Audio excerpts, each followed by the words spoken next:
my name is Mark Eiler. I am a guy that grew up in the 70s and 80s. I did a lot of gaming back when gaming was new, you know, when we had this Atari 2600 as our very first machine. I still own it, I still obviously, and I still play with it. It's a great machine for what it is. You know, it's been over 20 years since Atari has come up with anything else. So it's really refreshing to see that they're finally coming up with something new, and that you know, that they have something that they're willing to kind of put back out on the market and at least in some level kind of compete with other manufacturers out there. So you know, it's not going to be a competitor to, you know, your Xbox or PlayStation or even a Nintendo. It's definitely not that. This is a whole different class of machine. But anyway, yeah, being a QA engineer, of course, I'm gonna, you know, dissect this thing and pull it apart and try and figure out what all this is and everything. So I'm really excited to do that. Hopefully, I don't go too far into the weeds on stuff for you, but this is a really cool opportunity here to, you know, to play with this and to kind of see what they've come up with for this first shot back out into the market. But yeah, I've been looking forward to this for about 2.5 years. They started off on Indiegogo end of June 2018, and they were expected to get only at least $200,000 in order to have enough interest in order to make this, and they got over $3 million. So I think they got some interest in this product. And you know, I think that was a really smart way for Atari to go, quite honestly, because it's been so long. You know, they're kind of not really known now, you know, for being a big-time hardware manufacturer. So they kind of needed to get their foot in the door, and crowdfunding has actually been a really great way for companies, particularly like Atari, where they kind of need to get back in and they want to find out, well, how interested are people in this, right? And this was a really good way for them to kind of get that benchmark to kind of test and find out. And you know, I think that this is a great way for them to do it, and they've clearly been successful enough with it. So yeah, I'm excited to see this thing. I took a tremendous amount of willpower and everything to not just rip into this box when it came earlier today. So you know, this is something that I definitely am excited to break into. So what do you say we get into this? All right. Yes? All right. All right. Well, first of all, just want to say that this box came in pretty good condition. I mean, there is no blemishes on it or anything. I mean, they didn't. Yes, the shipping company didn't mess it up. It didn't get screwed up here, you know, from the manufacturers or anything like that. So that's always a positive thing to start off your unboxing with. So let's go ahead and, you know, so they taped the invoice or whatever inside to the to the box. But you know, kind of a minor thing. All right, here we go. Get you off of there. Set that over there. All right. And here it is. Okay, so they didn't really do anything as far as like actually packaging anything separately, or I mean, you know, packing it in, you know, with like styrofoam or any other kinds of stuff there. But then again, it doesn't really look like it needs it. You know, they actually have a box that fit everything pretty well. So I feel confident that this was, you know, saved, you know, from any potential damage or anything. It's not too bad. And here, of course, is the piece that we are most interested in right here. The Atari VCS, right there. See that? This is the VCS 800, and they got the number 800 because it has 8 gigabytes of RAM. I don't understand the 808 gigabytes of RAM, but hey, whatever, right? They called it the 800 instead of like an 8000 or something like that. But you know, whatever it is, they thought was a good reason.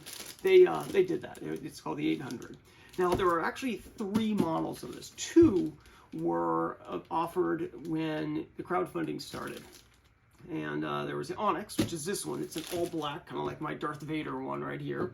And then there was one that had the wood grain on it. And I think it was actually on the front that they put the wood grain on. And that was like $100 more or something else. It was quite a bit more. I kind of thought, you know, since they have all the same internals, why bother spending an extra amount on it, you know, right now? Maybe you'll pick up a used one when somebody someday wants to sell their wood grain model of it, you know, and I'll pick up one of those just for collectability or whatever. But for now, I'm super happy with this.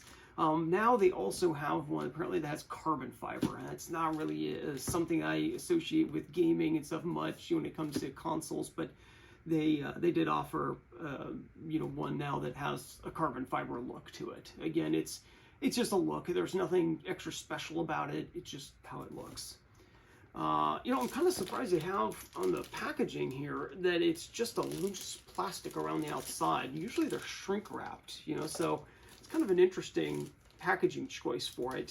Certainly not bad. I mean, it's just sort of a kind of an option that they opted with. But you know, the printing looks really good on it, and you know, they've got some of the content here on the back. So they've kind of got here. I'll just take this thing out of the bag. It'll be easier for everybody to see as well as me. There we go. Put that over there. So yeah, so here we go. You can kind of see on the back here we've got you know, their Atari Vault, and so they've got like different games that are from like classic ones as well as some updated ones. They have, you know, just some other just general pictures of the whole, you know, machine and its accessories. Let's see if they have the specs on here. Oh, here we go. They have the specs on the back side over here. So you've got, let's see, what are the interesting parts about this thing here? Okay, so we've got, it has a custom Linux OS as the main OS that's built into it. They have the AMD Ryzen embedded CPU. This one here is the 1606G. It's really more of a like a laptop type you know, processor, so it's not like the desktop super powerful one, but it's still quite capable, you know, so that's not so bad. They have the Radeon Vega 3 graphics card, so this also now can handle 4K output, which is great because 4K is becoming a lot more popular and people are getting those. I only have 1080p on all my screens, so you know, I don't really get to take full advantage of that, but that's okay. You know, it's not a big deal really. But yeah, it's pretty nice. It's got 8 gigs of RAM in it, which apparently is also upgradable. It says so on here, so I probably will be upgrading that at some point to whatever I can max it out at. Not that the machine on its own as a console really needs it, but in a different mode, it will become quite important, and I'll talk about that a little bit more later on. It only has a 32 gig internal drive, which is not very big, but on the other hand, you've got USB ports on this, so you can always add more memory really easily. Let's see, it's actually got an SSD slot. I actually didn't know that they put an SSD on there, so that's kind of cool actually. So you can get, you know, you can actually add some more internal storage in there. So you can actually take a large SSD and throw it inside, and actually improve that memory. So that's actually really kind of cool. And then of course USB, you know, you can do that. It has Wi-Fi, and this was something that I thought was a little bit kind of confusing as to why they stopped where they did on the support for. So they support BG and N, but they didn't like support like AC or anything, you know, any of the newest versions of Wi-Fi on here. I think for the most part it doesn't really need it, but on the other hand, you know, is it really that expensive to have, you know, gotten a chip that actually supports more? It does do 2.4 gigahertz and 5 gigahertz.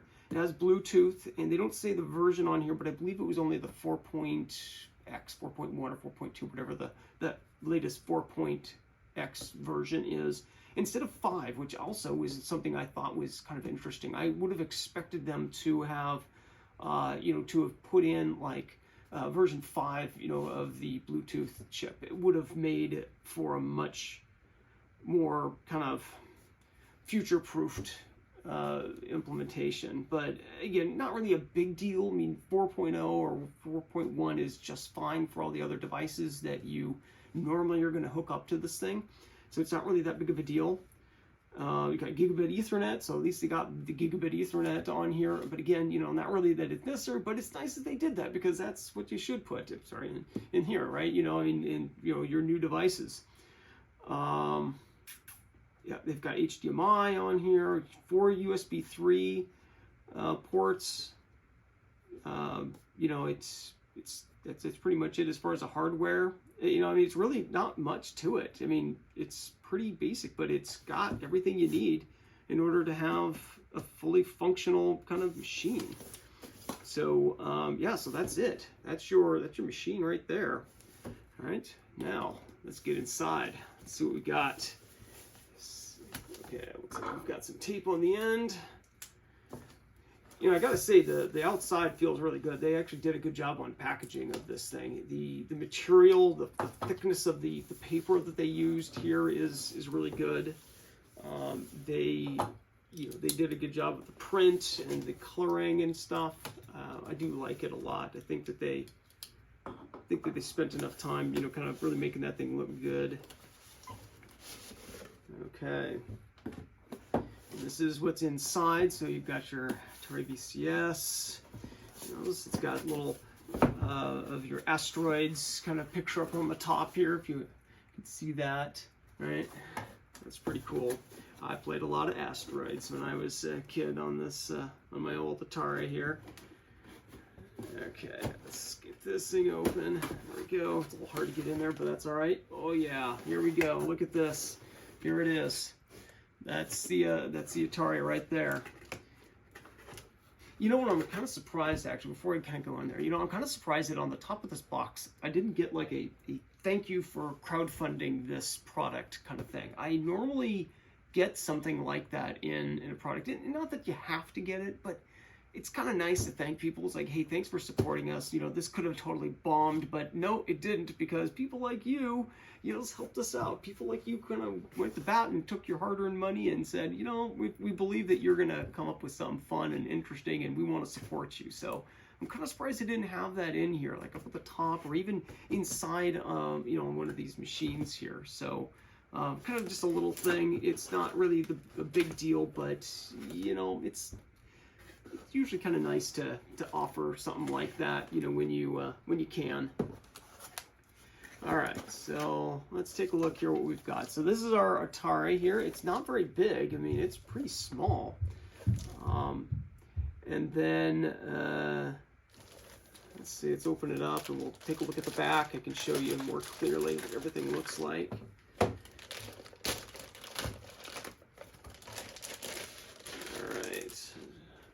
There.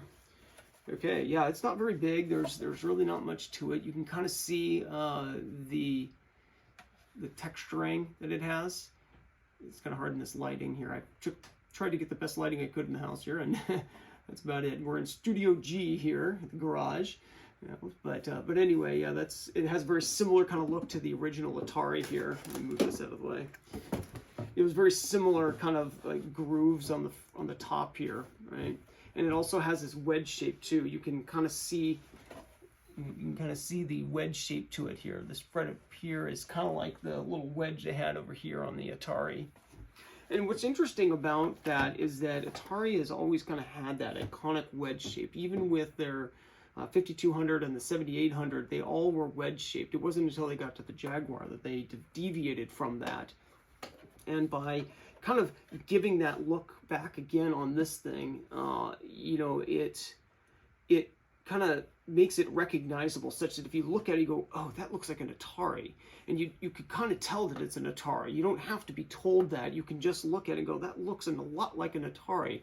Whereas if you look at any other manufacturers, you know, Nintendo or Sega or PlayStation, you just don't ever see the same device twice. You see completely radically different kinds of machines, and you just couldn't identify it. If you looked at it, you wouldn't know what that is unless you saw some symbol or something on there that said, oh, this is a PlayStation. Nope, that is an Xbox. You know? But this one here, you can pretty much tell just by looking at it, just because that shape is just so iconic. And I'm really glad that they stuck with that, because it really does make it stand out, and it does tie it into its kind of its heritage, right, where, you know, where it kind of started from. Another thing before I kind of go on here about the design of this was actually designed really interestingly. They didn't just take a couple of molds and just kind of slam them together, put some screws in there and shove in some electronics and call it good. They actually made this in wedges. So each one of these little pieces here is actually its own 3D printed or model molded. I don't know which one they ended up doing, but anyway, it's its own individual piece. And so you have like all these little sections right here, right, that they just kind of took like a hamburger and just kind of put together. And then they stuck the hardware in, and then they fastened it all together. And so theoretically, you could actually make this thing smaller or bigger just by adding in some more sections, and you don't have to redo a whole mold. You know, so that was a really interesting design choice they did here. Plus, it also means that you don't have any seams around on the outside because it's all one piece, you know, for each of these sections, right? You know, and they just have the hole in the middle for hardware and stuff to kind of slide into. So that was a really interesting design choice that they made on this, and I really think that that was a smart way of going about it, you know, just because it does make it easier to make small adjustments later on and stuff. You don't have to actually make more molds, big expensive molds. You could just, you know, just make more of the pieces that you already have a mold for and then add them, or make fewer of them if it's a matter of making it smaller, for example, right? So yeah, that's it. All right, so taking a look at this thing here, we've got a couple of things. So first of all, there's a couple of USB ports up here in the front. You know, so those are for obviously the access to the front. So if you've got like you know, controller that you want to use that you know, that it has a long enough cord or something to get to it, you could use that. And it may not be an Atari one; it could be something else that's only USB, for example. Or you could even use your other Atari ones, but they also can be plugged into that USB. And they can be charging while you're also using them. Another nice little thing is that this little Atari symbol right up here in the front, this thing here lights up when you turn the machine on. So it's kind of a nice little embellishment that they added to the front of it.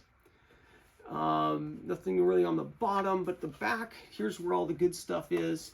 We've got here is obviously you've got your power button right here. This is the AC in. And then you've got your Ethernet, you know, HDMI, and then the two USB 3 ports on the back. And so, you know, you've got all of that available to you right back there. I mean, it's really basic. There's really not much to it. And we're talking you know, just kind of a nice PC, a general kind of PC here with minimal ports and as much simplicity as you can get. Plus, it's got also the vents in the back here for venting the heat out. I imagine that there's probably some way for the air to come in through the top here somehow, or through the sides. Actually, I can see them on the back. Okay, there's actually some holes that are kind of inside here on this side, and I believe on the other side. Yep, and on the other side there's some holes. It's really hard to see in the video, but you take my word for it, right? You know, it's inside these, like the inner kind of groove part. That's where the holes are for the air to come in, and then it vents out through the back, or from the back and out through the bottom. I'm not sure which way, I guess, but either way, that's where they are. So that's how you get some circulation going on in there. I'm curious to know if it says AC for the plug. I'll bet you the transformer is outside of this, which is actually a really smart thing, because that means then that they have even less heat to have to deal with, because the transformer is going to generate a lot of heat, you know, converting the power from AC to DC for this. So it looks as though they actually put the transformer on the outside, which I think is definitely a good way to go. Plus, it makes this thing here smaller and a little sleeker looking. You know, I think it really cleans it up too. So, all right, that's pretty cool. Let's see what else we've got in the box here. Right, and yep, here it is. We've got the AC cord here. It's got the transformer, so that is what I thought. And it looks like it has just a standard kind of plug to it. This is a you know, just like you would normally have, like the little round style of plug that you would see for a lot of other electronic devices, which means that you probably could replace this with kind of anything if you ever had to.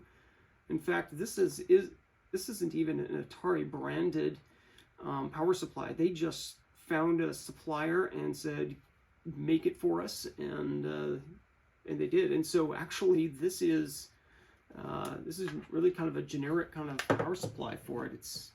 It's not anything really special for Atari, which is kind of comforting, really, if you think about it, that you could just have anything that qualifies, that has the right output, and you could use that.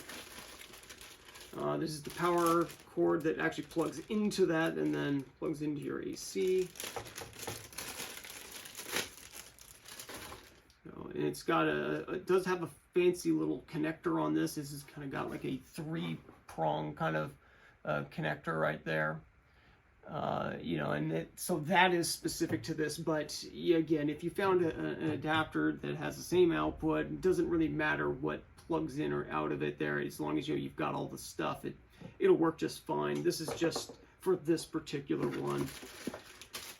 And then we've got an HDMI cable. I don't really need this right now, but they do at least give you an HDMI, so it gets you set up there. And I think that is it. Yeah, that is everything. I mean, that's it. It was all hidden kind of down here in the bottom, and got it. So there's actually no instructions on this, which is really kind of interesting, because I would have expected there to be at least something, you know, they might have had in here, is kind of getting started. But they must have a lot of confidence that when you fire this thing up, that it's just going to take you by the hand and everything's going to be fine. You're not going to need any help whatsoever. So yeah, as a QA engineer, I find that really interesting, and I'm excited to see how that works, because it's not always, it doesn't always work out when you assume that everybody is going to just simply know what's going to happen here, what you need to do. But it may be that it really is just that simple, plug it in and go, kind of like the old Atari. I mean, really, it was just put the power in, put a cartridge in, turn it on, and oh yeah, and then, you know, plug in your TV, you know, channel 3, go. I mean, it was still pretty simple. There weren't that many steps even. In fact, this one here probably even has fewer steps as a result of the simplicity of technology now. All right, so that is that. But now we also need to be able to control this thing, right? I mean, you know, this is all well and good, but right, you gotta have a controller of some kinds, right? I mean, we've got a number of things that we could be using here. So they have 2 different types of controllers, and I got 2 of both of them because I wanted to be able to play with other people. I wanted to be able to share this and be able to have some fun. So they have a classic controller that looks similar to the one that they originally had for the 2600, and then they have a more modern kind of controller, and that's for like the more advanced kinds of games and stuff, so that you can play something a little bit better than just having something with just a fire button and a joystick, right? I mean, you wanted to have something that was a little bit, you know, a little more advanced, right? A little more modern, something that people that are used to an Xbox or a PlayStation would be able to kind of get into. And let's see if we can find here we go. This is the one I want to see. All right, so this is their classic controller, okay? It looks very similar to the original controller, and I'm going to compare them side by side since I happen to have my original one right here. You know, so we'll be able to kind of see how they go here. But yeah, this is what it looks like here. They've got, I have a better picture. They've kind of a little bit better picture here. There's like a ring around the outside here for you know, for the lighting. They had something kind of like that here, but it never lit up. It was just a kind of a you know, textured kind of ring around the outside. It really didn't serve any purpose other than just to kind of look cool, I guess. Again, this box is pretty nice. They did a good job on it. Coloring is nice. I like the glossiness of it. You know, just kind of like the box that this one here came in. These are Bluetooth, so you don't have to worry about connecting it via a wire if you don't want to. You can. And it does come with a cable, a charging cable, so that you could plug it in directly and charge it. and possibly even use it that way as well.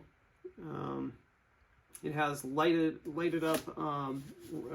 ring around it, so this whole ring right around here, around the outside of it, that all lights up. And I think, based on what I was hearing before, depending on which direction you press, it's going to actually light in that direction and stuff like that.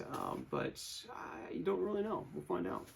It only has a few buttons on it. It of course has the regular fire button, just like this one here had on the corner, right? You know, there's the fire button that you used to have to hit with your thumb, but it also has a index finger one. So there's one here on the side that you can use like this. So basically you can press up here with your thumb, or you can use your index finger and you can press on that corner now. And so it gives you a second button.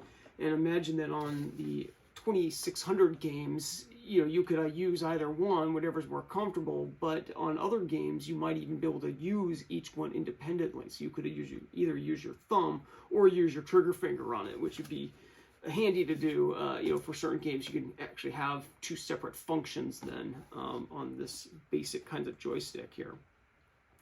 It also has a couple other buttons on here. There's like a reset and like a menu button or something. We'll find out more about those. And then there's an Atari one up here that looks like it might be a button. I don't know. We'll find out and see what that one there does. This also, I believe, has a rumble pack in it.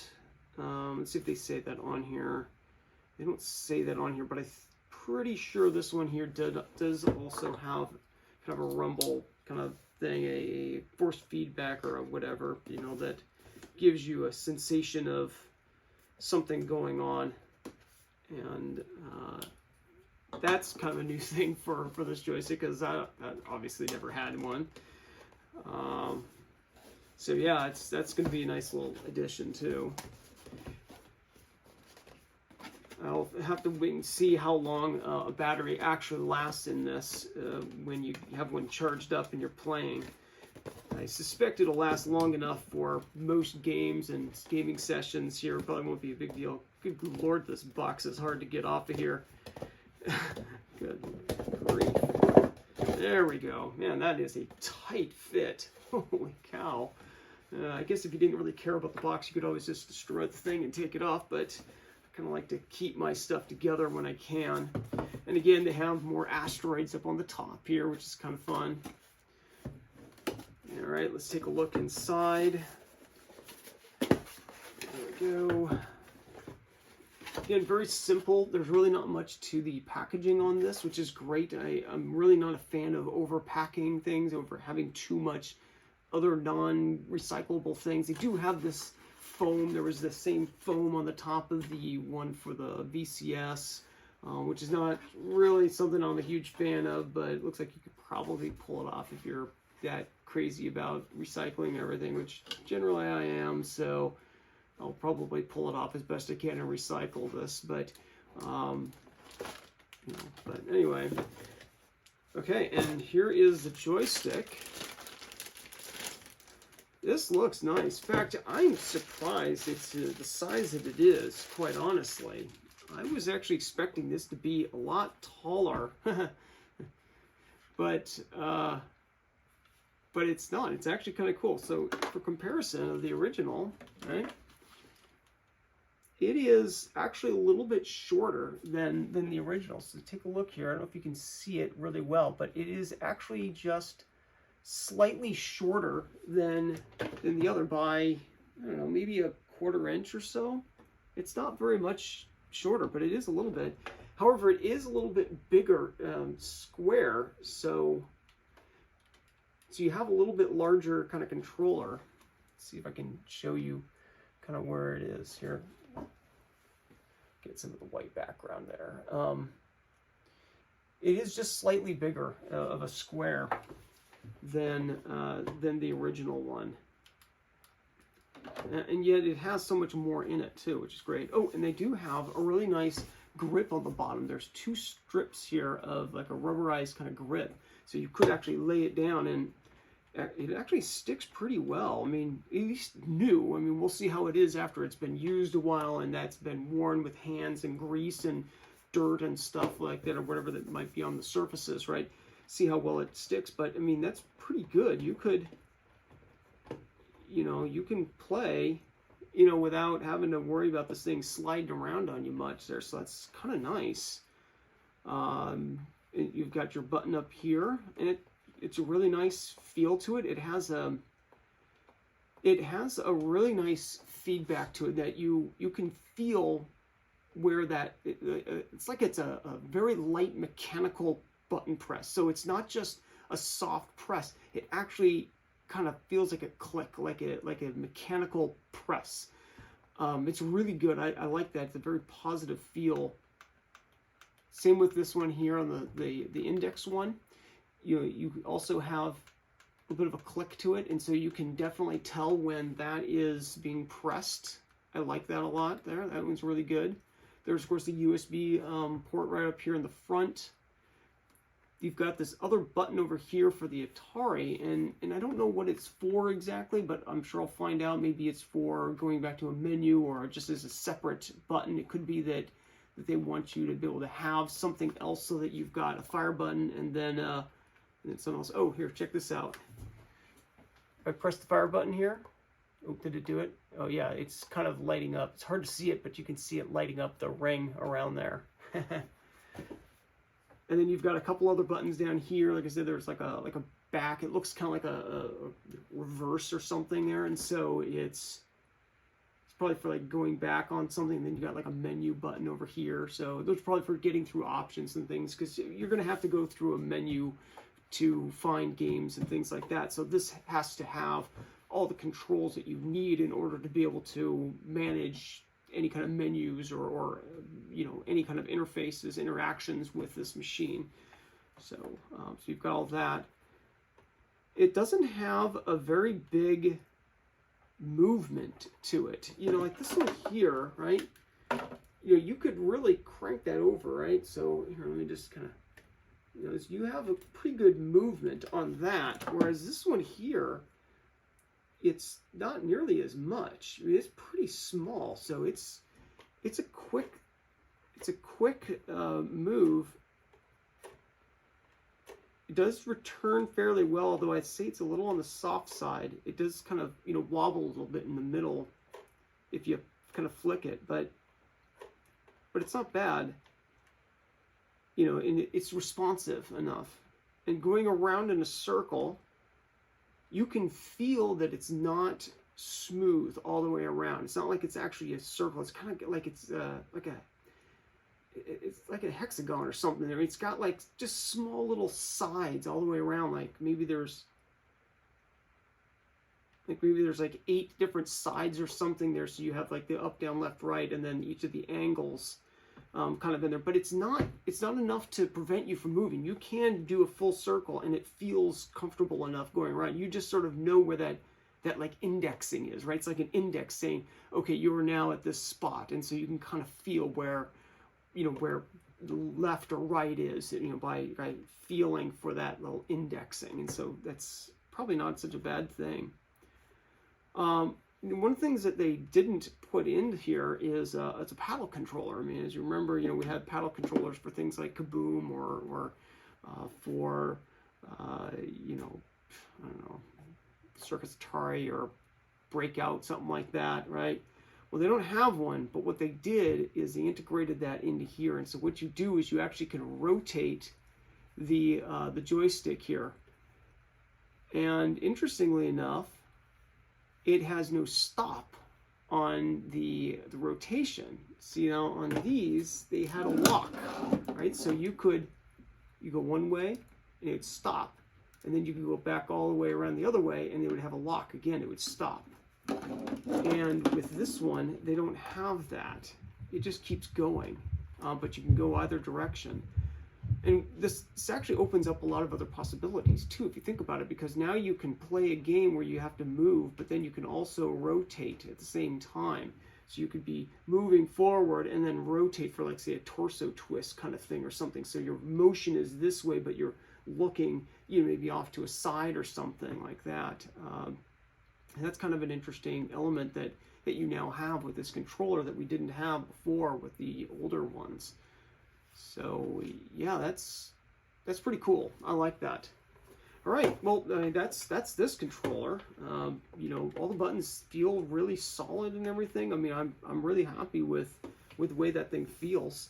Let's take a look at one of the other ones. Oh, and also, I'm sorry, inside the box as well.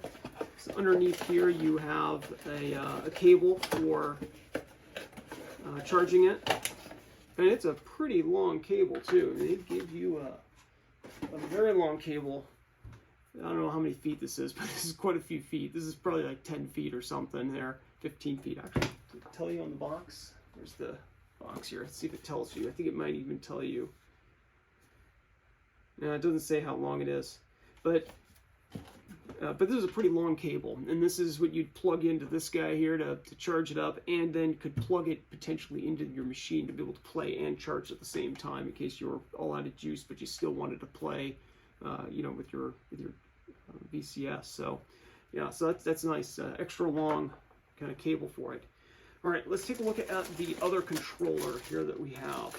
This one here is the modern one, and I got these because obviously there's going to be some games that are going to be kind of interesting to play that you're going to want to have, you know, a few more buttons and other more complex kinds of things to be able to do. So here is the controller, right? You can see it looks a little bit similar to like a PlayStation 1 or something, where it's really kind of more like a wing than than some of the other ones. In fact, I brought my PS4 controller here for comparison, so we can kind of compare the two and see how they look. Box is very similar to the other one. I mean, there's really not much different about kind of how what it says on here. It's got lighting effects, rechargeable, Bluetooth. Yep. So, these are compatible with Windows as well as Android devices, so you can actually use these for quite a few other gaming platforms as well, which is kind of nice.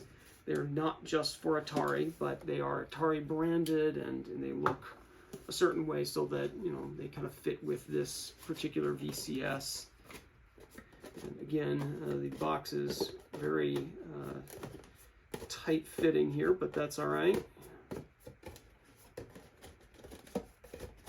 There we go. And of course, once again, you've got asteroids on top. It's kind of one of their iconic games for the Atari. And here we go. Now we can see our controller is right there on the top. You know, this is again more of that foam up there on the top, but really pretty minimal. I mean, I'm glad that they used paper for all of the packing in here. And again, once below here, you've got your cable for charging, and it's another really long cable like the other one. So it's quite a bit, you know. But it's actually kind of nice if you're sitting back a ways from where your machine is. You know, so it gives you a little bit of distance between you and your machine. Yeah, this thing is nice. Oh, yeah, this feels really good in the hands too. It actually fits really well. Yeah, there's the PlayStation. This actually feels a little better, I think, than my PlayStation 1. And you know, the reason being, here, let me just go through the functions of this here, and then I'll get into the comfort. Okay, so this is a pretty basic kind of controller here. You've got two thumbsticks. There's one up here. There's one down here, which is great. I'm glad they have those, and those are full analog buttons right there. Then you got your D-pad down here in the bottom, instead of like with the PlayStation one where you have thumbsticks down here and the D-pad up here on the top. And another thing that I like about this controller versus like the PlayStation one is that the buttons are individual up here for your D-pad. And what I don't like about that is that it kind of wears on your finger. You know, your thumb you know, can kind of get tired and bruised or whatever, you know, just from playing on something where you've got these extra buttons. Plus, like hitting an angle, you got to press two buttons at once, can make it a little bit harder to hit. Whereas on this, you got a disc, and so you just slide your finger around. You've got like little bumps. So it's really going to be hard to see here, but there's little bumps right here for each of the different directions, and those will kind of give you an indication of where your thumb is. So when you're looking, or when you're not looking at this, but you're you're feeling around for the direction that you want. And so getting an angle is as simple as just finding kind of in between both of those two dots and then pressing. And you can rotate your finger around there really quickly. This is actually really comfortable. I like this a lot better than like what the PlayStation has for theirs. You know, I mean, this is a great controller. Don't get me wrong. I mean, there's a lot of really good things about this, but that's one of the things I'm not a huge fan of, is that type of button configuration for D-pads. But they've got a nice one here, and it also has a very mechanical feel to it. Just kind of like the other firing buttons here, it's got a mechanical kind of feel. So it's not just pressing it down, and just sort of has a soft feel to it like you oftentimes get with some of these. This one actually has a very mechanical, like, click feel almost to it. It's really good. It's a very positive, you know, confirmation of a button press, and I like that a lot. And then the thumbsticks, they're pretty good. They have decent resistance to them. It's not bad. You know, pretty good movement. It's going to be a little hard to see that, you know, in the video, but you know, but they have pretty good movement to them. Let's see how the. Oops, let's go. It's not very scientific, but I mean, they look like they have about the same kind of movement as the PlayStation one. I'll have to measure it out a little bit later just to kind of see just how much they actually get, but it looks like it's pretty close. I mean, you've got a lot of movement, and it doesn't have a lot of resistance to it. It's very smooth, you know, kind of moving around. Oh, and this is actually a button too. You can press both of them, you know, so that's a kind of a cool thing. So you can actually press those each as a button. So that's kind of neat. I actually didn't know that they were going to do that in here. So nice little surprise. But again, you've seen this before on other controllers. This isn't a new concept, but it is a really cool thing that they put that in, right? Of course, they've got all your 4 buttons over here, you know, for your thumb, you know, the X, Y, A, B. They've, of course, got all the same 3 buttons up here that you had on the other one, where you've got the Atari one, and then the other 2, like the back and the menu button here. So, you know, we've got those as well on this. You've got shoulder buttons, and those are pretty good. They're actually a little weird to hit. I mean, I'd have to hold this. Yeah, they're actually kind of harder to hit over there than like on the PlayStation one. See here, I mean, I can hit those so much easier, you know, without really having to move my hands. And although this one's more comfortable, the shoulders are actually kind of high. They feel like I feel like my hand has to kind of do this just to hit them, because, you know, my hands want to rest like this, but the button is way up here, and so you have to kind of almost rotate your hand back to hit those. So I'm not really sure if I'm a fan of the location of those, but they feel good as far as like the button press. They feel a little bit loose, but, you know, a little sloppier, but it's not too bad. Not a lot of movement either, though. Actually, you don't even have to push them in very far to get the buttons to press, so that's kind of nice there, I suppose. And then see, then we've got the triggers, and they've got really good resistance. I'd say a little bit more resistance than the PlayStation. You know, it's just a little bit, not much though, which to me isn't really a big deal, because I actually kind of like having a little bit more resistance, especially when I'm really getting into a game. Having that extra resistance can add more control, you know, because you're kind of amped up, or you're excited or whatever, right? And you know, having that extra resistance can kind of, just even if it's just a little bit, can help you kind of control the analog kind of movement of it, because these are analog controllers. They come out pretty quick. They snap back fast.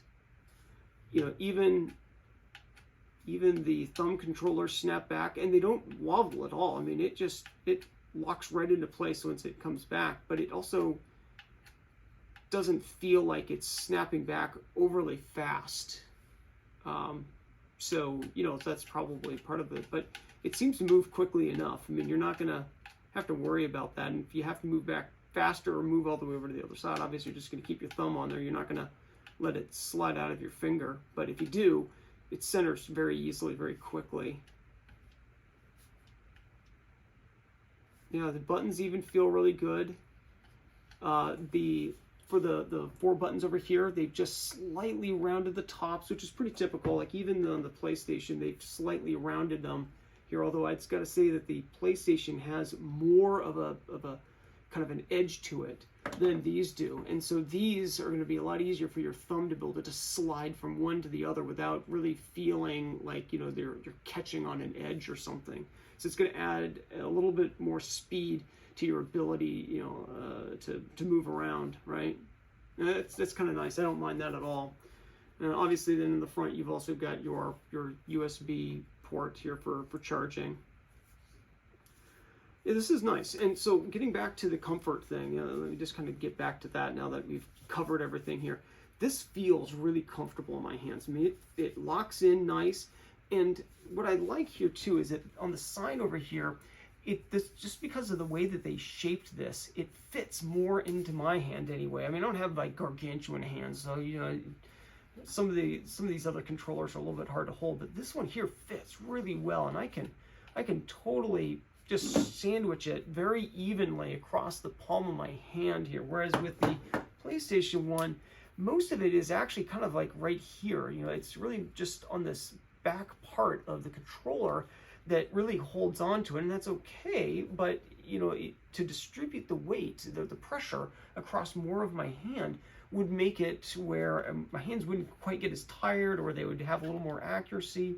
On the other hand, though, it does make it easier for me to be able to pivot my hand to get to those shoulder buttons, which is probably why I can hit the shoulders here so much easier than I can with this one here, where I can't really do that because it almost locks in too much in the palm of my hand right here. It just kind of locks in the kind of the heel of my thumb, you know, kind of prevents that. It just, you know, fits so well that it's almost too well, you know, for being able to rotate it up in order to be able to hit these shoulder buttons. So I don't know, I guess it'll just be a getting used to kind of issue, but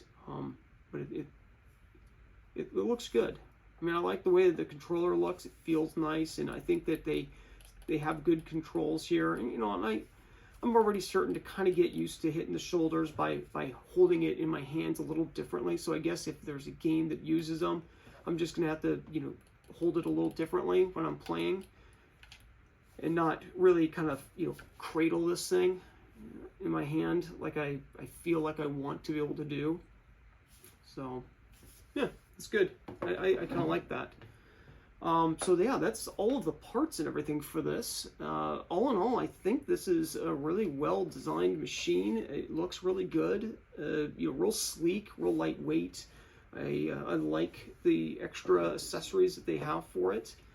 I think they did a really good job of kind of putting all of this stuff here together and matching it, and you know, really spending some attention to detail on the pieces.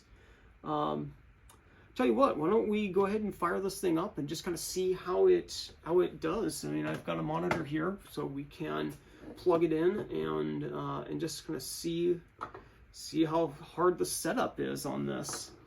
I gotta move this guy out of the way.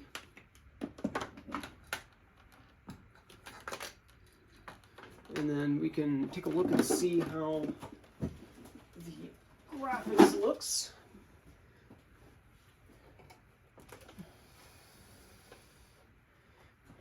Alright, my big old monitor here. Hopefully we can see it all. And then get this guy plugged in. So this has been a lot of fun. I'm really glad that I got to do this unboxing. I have, like I said, I've been wanting to do this for quite a while. This has been just a blast doing this. It looks like I just now got somebody actually on this stream here that is interested in watching, so that's pretty cool. The text is awfully small, so it's a little bit harder to see what they said there, but anyway. Good Lord, this twist tie is terrible. They could have used a better twist tie on this, that's for sure. This is one of those really cheap plasticky ones that don't undo very well. as interesting too, because on the other wire, on this part here that I plugged into the power supply, it had a really nice twist tie, and on the other end here, it had a really cheapy kind of twist tie. That's not as much fun, but hey, whatever. I guess, you know, once you get it off of there, it doesn't really matter. But just something I noticed. I mean, being QA, of course, you know, I'm all about looking at little details like that. Sometimes it's those little details, right, that make a big difference. And when you feel something, you're like, oh, it felt kind of cheap, you know, and you're like, yeah, I mean, it works well, but it feels kind of cheap, you know. All right, let's get this guy all plugged in.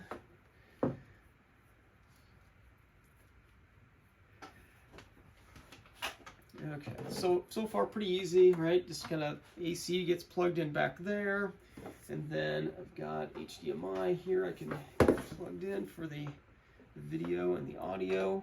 I've got a little speaker off to the side here that will have all my audio, so hopefully you guys will be able to hear that okay. This is just a monitor, it's not a TV, so it's not going to have all that integrated in, but it should be okay. Make sure we're still on. There we go.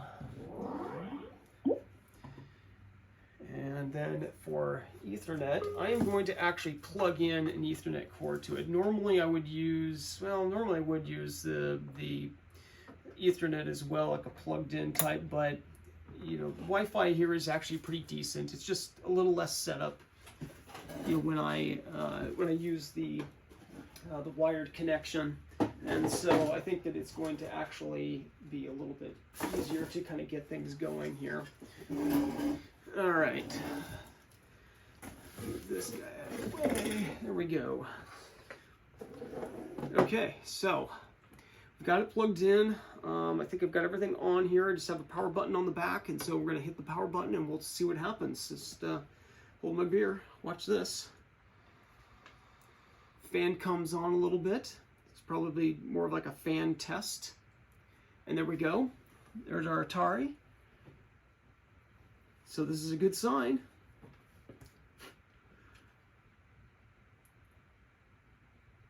You can see the Linux booting up right there. They actually had, you know, some stuff there. Asteroids, awesome. And we had a little audio there, but I had the speaker down a little too much apparently. Okay, so it says connect your device via USB cable or Bluetooth.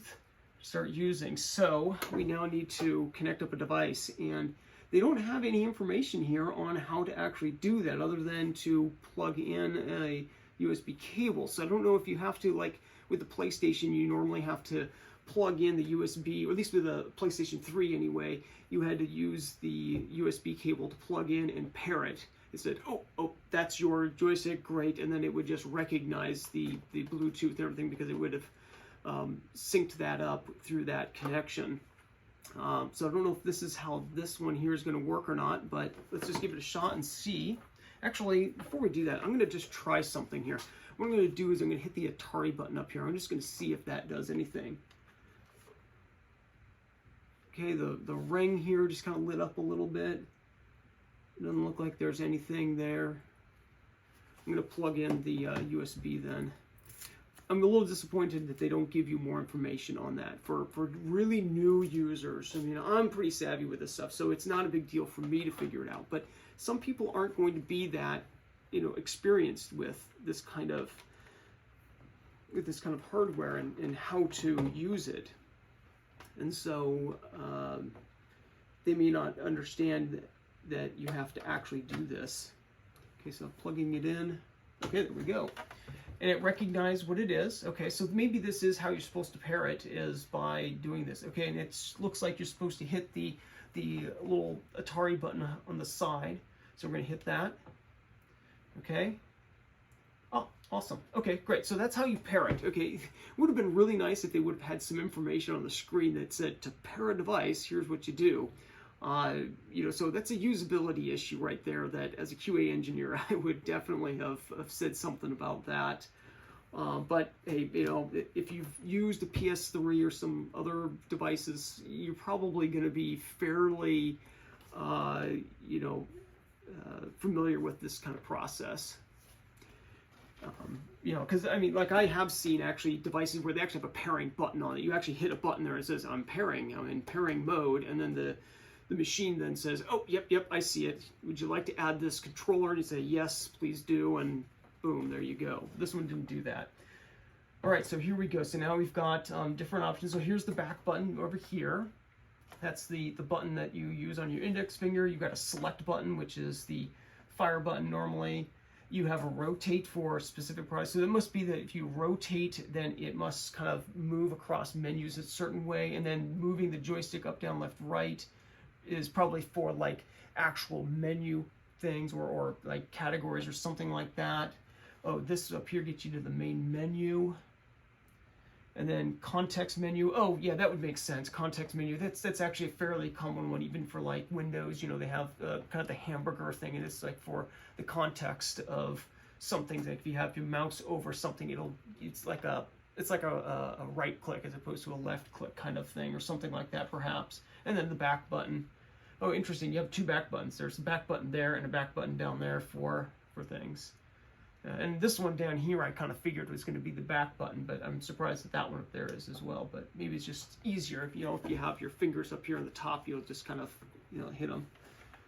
Okay, great. So we're just going to move on, and it looks like they want you to hit the select button to move on. So we're going to hit that. Hello, English. Yes, I will take English. And then your connection.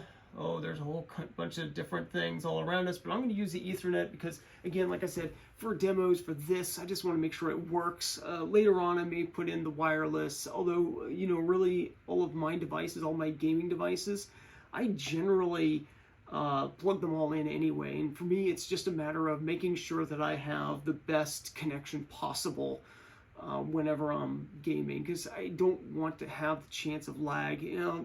Wi-Fi is great. It's really not that bad in this house, but it's not always perfect. And so I prefer to try and take out as many variables as possible when it comes to connectivity. So we're going to stick with that. Let's see.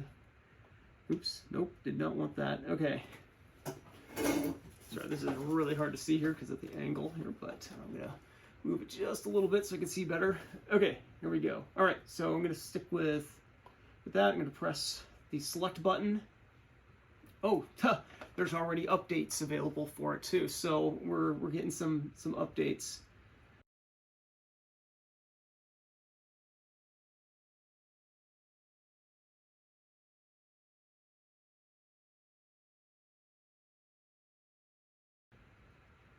Day 1 updates. Wow.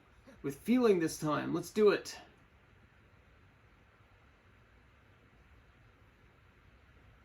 Alright, and we're going to see our asteroids come up, right? Are they going to deny us?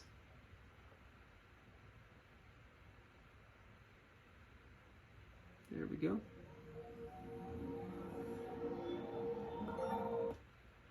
Hopefully you can hear that. That sound is a little odd.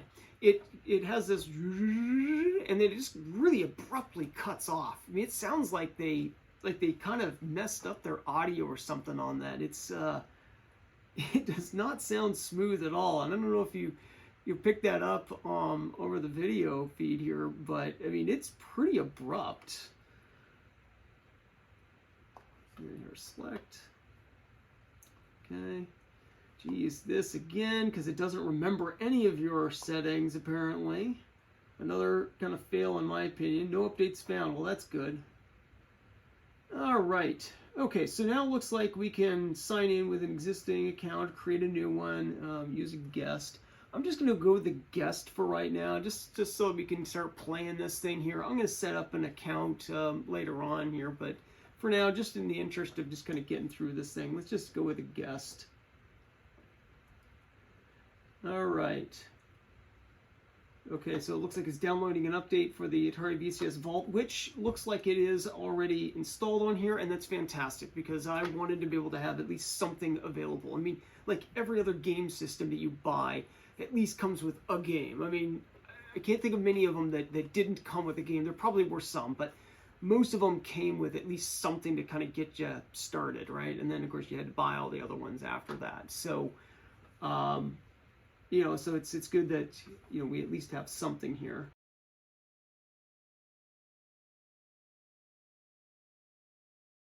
And we'll be good. Oh, so one of the other things about this, and I probably should have mentioned this much earlier here, so hopefully people haven't totally tuned out yet. But one of the other nice things about this machine is that it's not just a console. Okay, now you look at like Xbox and PlayStation, things like that. They're just a console or a media center, right? They have other media things that they can do. But this one can also be used as a PC. You can actually hook up an external hard drive via the USB, and you can actually run Windows 10 or Linux or even Chrome OS on this thing. And so you can actually use this as a full-on regular PC. You can plug in or wirelessly use a keyboard and a mouse with it. You can use other joysticks and game pads and things like that with this. I mean, it's actually a pretty slick little deal here for this, which is why I would add more RAM to it. 8 gigs is okay, but it's not amazing. And so, ooh, that was a lot of fan speed there. It must have really heated up while it was doing the installation. Huh. But anyway, yeah, you can install Windows and do it. And so I'm probably going to come up with another video on getting Windows or Linux or something installed on this so that I could use it for other kinds of games and stuff and just kind of see how it runs. All right, here we go. So let's launch it. So how's my, oops, that's not what I wanted. Go back to launch. Okay.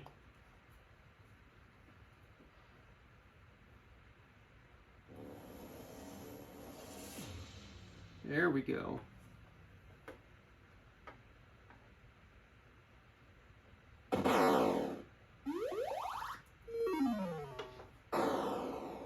Old classic kind of sounds right there. Nice, all right. Warlords. Sprint. Some of these look almost, oh no, I guess they're not really the arcade. Pong, you can play the original Pong. Right on. Millipede. They've got Lunar Lander. I mean, they've got some good games in here. Let's see, what is this one? Oh, Gravitar, yeah. Crystal Castles. God, that was such a great game, but that is one of those games where you really need to have the trackball. If you don't have a trackball, that is a really hard game to play. I've tried it with the joystick versions, and it is tough. It does not work as well. There's Centipede. See, this looks more like the arcade version of the stuff, at least the image they have on the machine. There's Asteroids. Okay, I think I've already gone all the way through. Alright, well, let's just do the Asteroids. This is going to be hard to play from this angle, so I'm going to suck even more than usual. And yeah, this is definitely the arcade version here, so you get your 1 and 2 player. I don't know how to set that.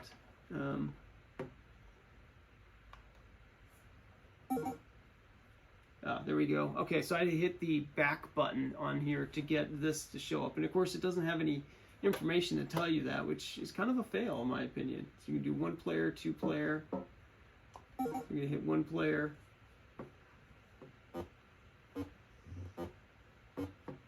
Oh yeah, and I can feel the rumble pack in here.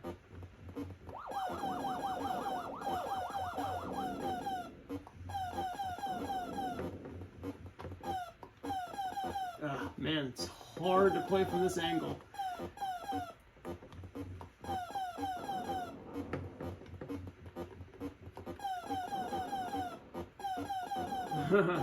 Hey, this is not bad. This is pretty good. Ah, bummer.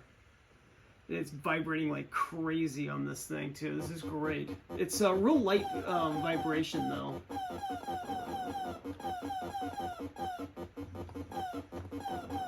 But it does vibrate, and oh, I'm sorry, I wasn't looking up there, I was looking down here.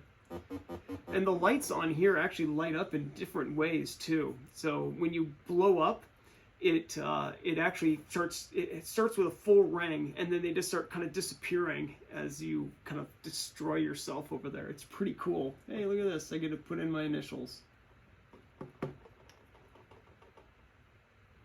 This joystick is really light, though, you know, on the touch.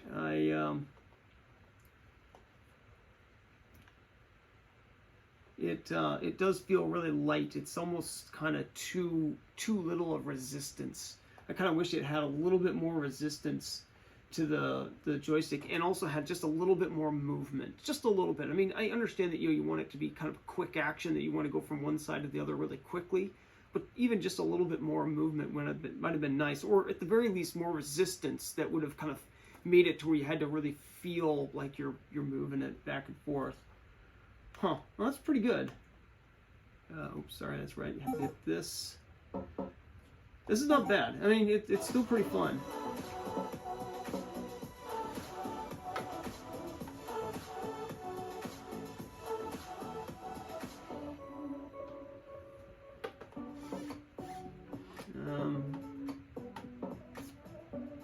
Space Duel, yeah. They've got a few games anyway. I mean, they give you something to kind of get started off on. Let's look at the gallery and see what that looks like. Here's the interface for the gallery. Oh, that's the gallery for the game. Oh, neat. Okay, yeah.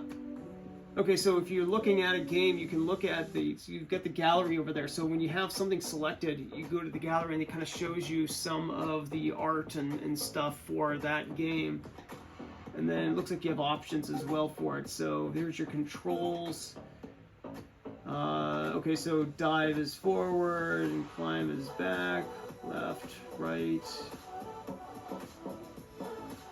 Fire is just your fire button. Okay, interesting. Oh, one player start. There we go. If you just went in there, one player start would have just been to hit the menu button, and that would have done it.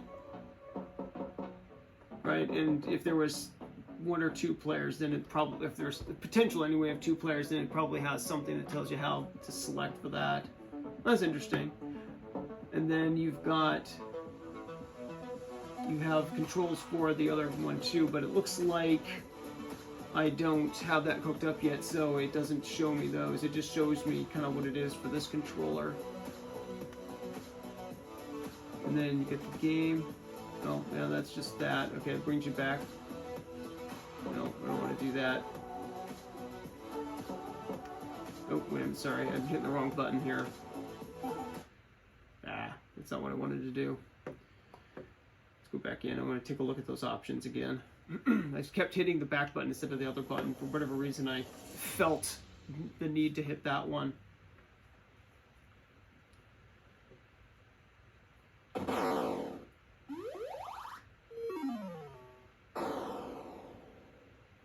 Alright, here we go. Let's try this again. Alright, let's go back over to that other game because I just want to see what the options were like. Okay, so we have display, arcade, bezel art. Oh, okay, neat. So you can turn on the art around the outside there of, you know, for the actual game. Scan lines on. That's if you want it to look, I guess, you know, kind of old school or something like that. Vector game display, bold standard, none. Oh, okay, yeah, for the actual display. So you could probably enhance it. So bold is probably just going to have the thicker lines and stuff for it, maybe. Yeah, that's kind of interesting. And then you have audio. Let's see what's in there. Game volume. You can change your volume. It looks like you can do it per game. Huh, that's interesting. I wonder if that's actually per game or if that is for all of them. I'll have to check that out. Menu effects volume. Okay, yeah. Yeah, this is probably for all of them. This is probably a global kind of thing. Yeah, this is a global thing. Yeah, but that's cool though. Going back. Huh. Oh, here we go. I just pressed the menu button here, and it changed from looking at the machine now to just simply kind of controlling it. This is like if they were on the box. Yeah, that's kind of neat. Here, checkers, Tempest. There we go. There's your Tempest. Which Atari was this for? Is this the 2600 one, or is this for something else? We'll wait for it to rotate around here. It says at the top up here, 2600. Huh, neat. Okay, let's just give it a shot. Players 1, lives 5, difficulty easy. Sure, why not? Oh man, I played this one here.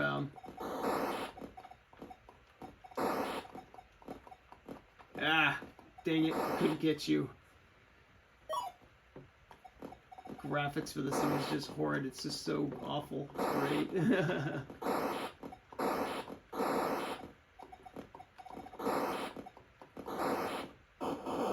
There we go. Ooh, yeah, they're gonna fire at me now. Darn it. I missed that one. It's really hard to tell in this game where you're lined up with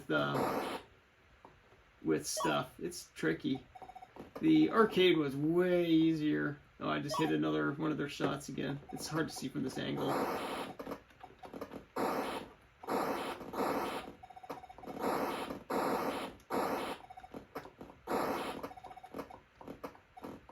Got hit again. Well, anyhow, fun game though. I mean, it's pretty cool. I like how it feels, it controls here. This is pretty good. Nice. And here's, of course, all your Atari. So, I get it now. This is all your arcade. This is your Atari 2600 stuff, and then I don't know what the menu thing down there is, but okay, now I get it. So this is... Oh, nice. Okay, yeah, I get it now. I see how that worked.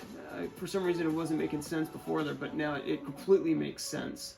Stunt cycle. Okay, good. So here's a ton of 2600 games. Star Raiders, great. Oh yeah, Space Wars, Slot Racers. Yeah, and there's some really good stuff in here. Save Mary. Gosh. Haunted House. Oh yeah, Return to Haunted House. Yeah, that was a great game. I remember playing that. Football, of course, some boxing, basketball. There's baseball, Raider Lock. I mean, they had some. Their cover art was great for these things, but the games were not as good as the cover art, which is kind of funny and interesting about these 2600 games. Missile Command, of course. I think we've rotated all the way through, haven't I? Maze Craze. Cannonball. God, I remember playing the heck out of that one too. And Home Run. God, me and a friend of mine used to play Home Run constantly.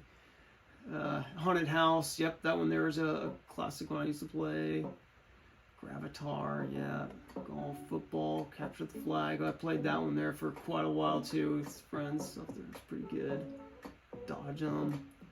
Desert Falcon, Demons and Diamonds. Oh yeah, that was big. I remember the commercials for that one on TV. They played the heck out of those things there. Crystal Castles, again, a good game, but really hard to play without a trackball. Not that they ever had that for the 2600, but still, it was just a tricky game to play.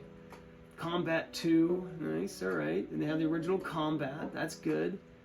Codebreaker, Circus Atari, played that a lot. I mean, some of these games, man, God, they bring back some memories. And Centipede, that was hugely popular. That was a fantastic game.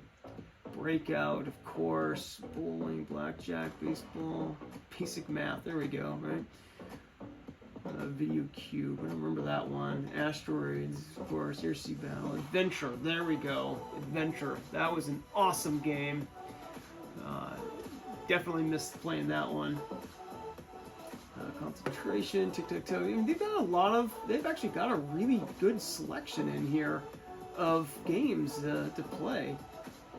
Tempest, Sword Quest.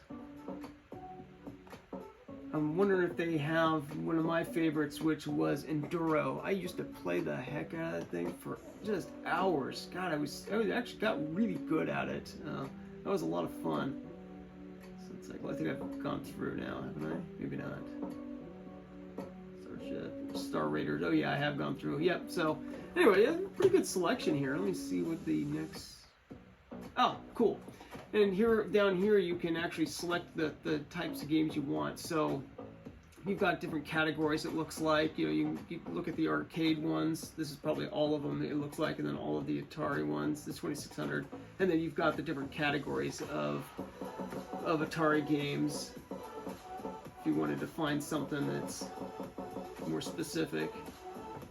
Nice. Well, I think that's pretty much it for now. I mean, I think that you know, I've kind of played with it enough here to kind of give you an idea as to how it works.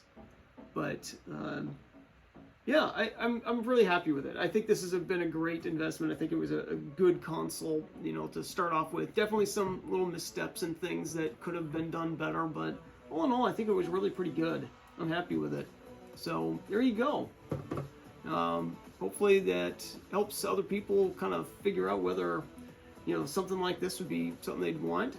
It's definitely not a heavy hitter like the Xbox or PlayStation, but it is something that it definitely has a place in the market. And you know, I'm looking forward to seeing what else Atari comes up with, you know, as far as new content, as far as maybe a new device, you know, in a 2, 3, 4 years or something. You know, I mean, this hopefully is taking off enough for them that they decide to keep doing this and keep making something else. And, you know, again, even if it's not competing with the big three, you know, just making steps that direction. Maybe one day Atari will be one of the big four, right? You know, but for now, it's a decent showing. I'm happy with it. So, cool. All right, well, thanks for kind of watching. And, you know, I guess I'll catch you all on the flip side someplace else.